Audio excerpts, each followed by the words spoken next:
Bon, le dialogue, d'accord, mais ce n'est pas le dialogue dans l'esprit de Kabila. Le dialogue, c'est l'émanation de la communauté internationale. Parce que tous, après les élections chaotiques, nous nous sommes adressés à la communauté internationale qui nous a proposé ces dialogues-là. Et avec les événements qui se sont mêlés dans la gestion du pays, nous pensons que le cadre indiqué, c'est le dialogue. Mais ce n'est pas le dialogue dans le sens que lui veut ou lui-même veut être arbitre, non.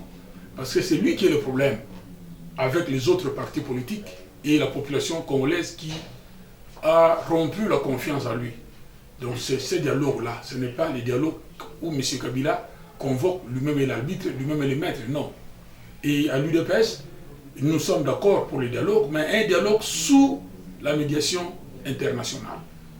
À ce moment-là, nous pouvons aller parce que entre nous, on ne se fait pas confiance. Nous n'allons pas tourner autour du pot par rapport à la question du dialogue. Nous sommes prêts à aller au dialogue sous certaines conditions.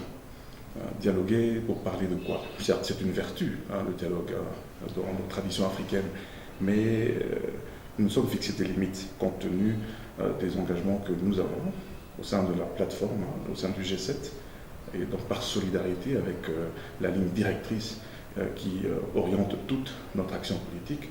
Nous ne pouvons dialoguer que si on parle de la révision du calendrier électoral. La question de la révision du calendrier électoral est centrale, c'est l'enjeu du moment.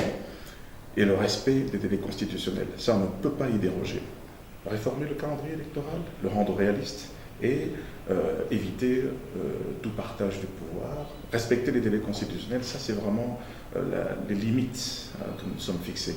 Vous savez, la misère de la population est une réalité que nous vivons au jour le jour, qu'on ne se vale pas la face, que ce soit ceux d'un camp ou d'un autre bord politique. Nous observons cette misère, on ne peut pas en rajouter.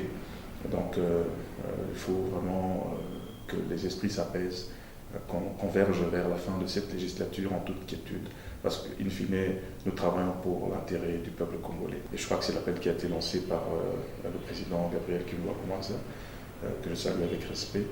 Et je crois que c'est nécessaire que les uns et les autres reviennent à la raison vraie, à la raison républicaine.